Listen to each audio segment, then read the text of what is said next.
Hello everyone. उम्मीद है आप सभी के पेपर बहुत अच्छे से हो रहे होंगे और बहुत ही अच्छे से आप अपनी परफॉर्मेंस दे रहे होंगे। ठीक है, सो आज हम नेक्स्ट क्वेश्चन पेपर को करते हैं। रिटेल मैनेजमेंट का है। देखिए, आपको नज़र आ रहा होगा कुरुक्षेत्र यूनिवर्सिटी के ये क्वेश्चन पेपर है। आपकी बार तो स्पेशल ऊपर लिखा ही हुआ है ये। ठीक है, सो मुझे भी पता लग गया ये कुरुक्षेत्र यूनिवर्सिटी का है। और जिन भी स्टूडेंट्स के पेपर अभी आगे आने वाले हैं उन सभी के लिए मोस्ट ऑफ सभी क्वेश्चन पेपर डाल दिए हैं। रिटेल का रहता है, रिटेल का हम डाल देंगे। अब 2021 से लेकर 2023 तक की सीरीज़ हम डालेंगे। ठीक है, तो हम फटाफट देख लेते हैं रिटेल मैनेजमेंट का क्वेश्चन पेपर। ये is a human resource, that's a retail. ठीक है, ये रिटेल मैनेजमेंट का क्वेश्चन पेपर आपको नज़र आ रहा होगा। ये 2021 का पेपर है। ठीक है बच्चे, जिन भी स्टूडेंट्स का अभी आगे आने वाला है, ठीक है, उनके लिए बहुत हेल्पफुल रहने वाला है। और तो मैं आपको बता रही हूँ 2021 से लेकर 2023 तक के जो भी रिसेंट कंडक्ट हो रहे हैं ये पेपर, उनके भी क्वेश्चन पेपर मैं आपको 1-2 दिन के अंदर मैं ले आऊँगी। ठीक है, सो स्टार्ट करते हैं। रिटेल मैनेजमेंट का है। नोट्स जो आपका नॉर्मल सिंपल जो होता है, अटेम्प्ट आपको 5 क्वेश्चन करने हैं और 5 में से कोई भी एक क्वेश्चन आपको 5 में से जो पहला क्वेश्चन है आपको वो कंपलसरी है। और बाकी बचे क्वेश्चन में से आपको 8 में से कोई भी आप 4 क्वेश्चन कर सकते हैं जो आपको आते होंगे। ठीक है, सो बढ़ते हैं हमारे क्वेश्चन की ओर। क्या लिखा हुआ है? Right a short note on the following. Trading area analysis क्या होता है? ट्रेडिंग एरिया एनालिसिस आप अपने मैनेजमेंट अकाउंटिंग के अंदर भी पढ़ते हैं, है ना। आपने कॉस्ट अकाउंटिंग के अंदर भी पढ़ा होगा जब आपने वो फाइनेंशियल स्टेटमेंट वाला चैप्टर किया था। ठीक है, नेक्स्ट आ जाता है conflict theory of the retailing. Conflict theory जो रिटेलिंग की है आपको वो एक्सप्लेन करना है। पिस्टल एनालिसिस क्या होती है? ठीक है, नेक्स्ट क्या है? स्वीट हार्टिंग क्या है? नेक्स्ट है एनर्जी मैनेजमेंट। ये देखो 4-4 नंबर में पूछे हुए, तो आप इतनी ज़्यादा लेंथ नहीं लिखोगे, टू द पॉइंट आप इन क्वेश्चंस को लिखोगे, देन उसके बाद आप नेक्स्ट क्वेश्चन की ओर प्रोसीड करोगे।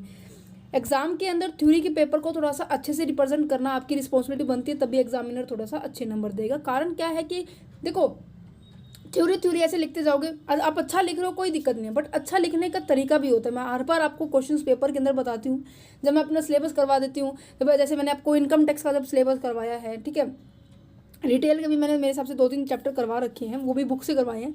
तो मैंने जब हर एक क्वेश्चन पेपर को जब अपलोड करती हूँ तो आपको वहाँ पे मैंने आपको वहाँ पे बताया हुआ है कि किस तरीके से कैसे स्ट्रेंथ करनी है, क्या इंट्रोडक्शन कैसे लिखना है, मीनिंग कैसे लिखना है। तो वो प्लीज़ उन बातों को ज़रूर फॉलो करें, कहीं ना कहीं आपको वो फ़ायदा ज़रूर देके जाएंगे। ठीक है, तो हिंदी मीडियम वाले बच्चे भी देख लीजिए। नेक्स्ट आता है डिफाइन द रिटेलिंग। रिटेलिंग क्या होता है आपको उसको डिफाइन करना है। Discuss it's changing concept in a detail. देखो जैसे मैंने आपको बताया था ना, बिजनेस इन्वायरमेंट के अंदर बहुत से बच्चे कह रहे थे कि मैम पेपर बहुत आसान आया हुआ था, हमारा भी प्रीवियस ईयर से मैच हो रहा था। इसी तरह से रिटेल में भी, क्योंकि आपको मैं बता रही हूँ कि बार का जो सिलेबस है ना, मतलब जो 6 सेमेस्टर का सिलेबस होता है वो बहुत आसान होता है, छोटा भी होता है, बस इनकम टैक्स को छोड़ के।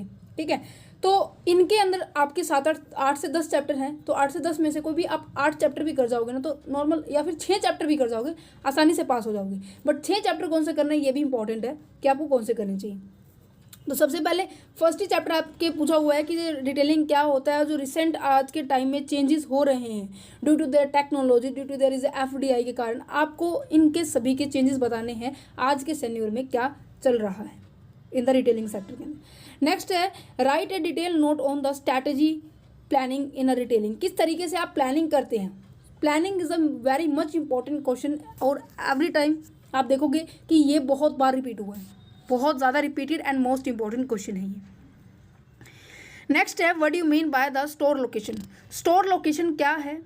स्टोर को आप मतलब कि अगर आप अपना बिजनेस स्टार्टअप करना चाह रहे हैं, रिटेल का बिजनेस स्टार्टअप करना चाह रहे हैं, तो आपका लोकेशन कहाँ होगी वो, और कौन कौन से फैक्टर हैं जो आपको कंसीडर करने पड़ेंगे जब आप स्टोर को लोकेट करें। दैट मीन्स आपका मार्केट पास पड़ रहा है, या फिर आपका जो वेयर हाउसिंग है वो पास पड़ रहा है। अदरवाइज वेयर हाउसिंग दूर पड़ा तो क्या हो जाएगा कि आपको ट्रांसपोर्टेशन कॉस्ट ज़्यादा आएगी। अगर आप मार्केट से दूर है तो आप कस्टमर से दूर, मतलब कस्टमर से दूरियाँ बना पाओगे, सॉरी दूरियाँ बनेगी तो आपको ज़्यादा प्रॉफिट नहीं होगा, सेल नहीं होगा। तो कहीं ना कहीं ये सब बहुत सारे फैक्टर होते हैं जो इस चीज़ को इफेक्ट करते हैं, तो वो आपको बताने हैं। नेक्स्ट क्वेश्चन क्या है? Discuss the various security issue in the retailing, suggest some effective measure to face this issue. आपको इन इश्यूज़ को, मतलब इफेक्ट्स को कम करने के लिए, इन मुद्दों का सामना करने के लिए कुछ एक पॉइंट्स आपको लिखने हैं, और सिक्योरिटी इश्यूज़ क्या क्या हैं, कितने तरह की, आपको एक्सप्लेन करने हैं। मैं आपको बताती हूँ, देखो ये जो प्रीवियस ईयर क्वेश्चन पेपर है मैं आपको बता रही हूँ कि 3 से 4 सालों के देख के जाना। और यहाँ पे नेक्स्ट क्वेश्चन देखिए क्या लिखा हुआ है, what do you mean by the store design, store को किस तरीके से हमें डिजाइन करना चाहिए, what are the important features and component of the store design. Important features और इंपॉर्टेंट कंपोनेंट, जो कंपोनेंट्स है मतलब कि एलिमेंट्स की बात कर लीजिए, एलिमेंट कौन कौन से हैं जब हम स्टोर को डिजाइन करते हैं, तो आपको लिखनी है। देखो बाकी प्रीवियस ईयर जो क्वेश्चन पेपर हैं आपके डिफरेंट सब्जेक्ट्स के, अब देखो मेरे को डेट शीट्स मिली है कुरुक्षेत्र यूनिवर्सिटी के जो स्टूडेंट्स हैं उनका। आई होप इनकम टैक्स का तो हो चुका है, रिटेल का भी रहता है। जो CRS यूनिवर्सिटी के बच्चों के हैं वो इनकम टैक्स रिटेल का रहता है, और DU यूनिवर्सिटी के भी रहते हैं। मतलब कि आपके जितने भी क्वेश्चन पेपर रहते हैं ना, कि जितने भी क्वेश्चन पेपर आपको देखने हैं, आप क्वेश्चन पेपर चैनल पर विजिट कीजिए, अपनी अपनी यूनिवर्सिटी का देख लीजिए। MD यूनिवर्सिटी के भी सभी क्वेश्चन पेपर डाले हुए हैं मैंने, ठीक है। सो उस चैनल पर विजिट कीजिए, अपनी नीड के अकॉर्डिंग उस वीडियो को ऑपरेट कर लेना, ठीक है। 7th क्वेश्चन क्या कह रहा है, what do you mean by the store organisation structures, describe the process of the setting up the store retail store organisation. किस तरीके स्टोर ऑर्गेनाइजेशन स्ट्रक्चर क्या होता है, ठीक है, एग्जैक्टली। और उसकी जो प्रोसेस है, उसको सेटिंग करने की प्रोसेस है वो क्या होती है, वो आपको एक्सप्लेन करनी है। नेक्स्ट है define the information technology, discuss the various information technology method use in a retailing, give the suitable example.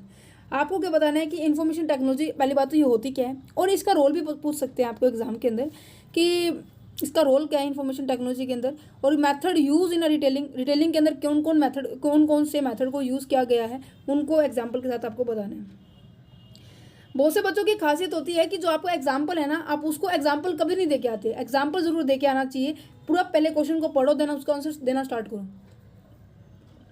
9th question क्या कह रहा है, what is the important of the retail sector in India. India के अंदर retail sector का जो महत्व है, इंपॉर्टेंस है, वो आपको एक्सप्लेन करना है। Write down the latest trend in the retailing. देखो ये क्वेश्चन रिपीट हुआ, ट्रेंड एनालिसिस पढ़ा आपने ऊपर, सबसे फर्स्ट क्वेश्चन आपका वही था। और ये जो इसका फर्स्ट पार्ट पूछा हुआ है, what is the important of the retail sector in India, तो ये क्या है आपका सेकंड क्वेश्चन ही आपसे पूछा हुआ है। तो कहीं ना कहीं आपको ये क्वेश्चन पेपर बहुत ज़्यादा हेल्पफुल रहा होगा। उम्मीद करती हूँ आपके पेपर अच्छे जाएं और अपने सेहत का आप अच्छे से ध्यान रखिए, ठीक है। All the very best for your exam.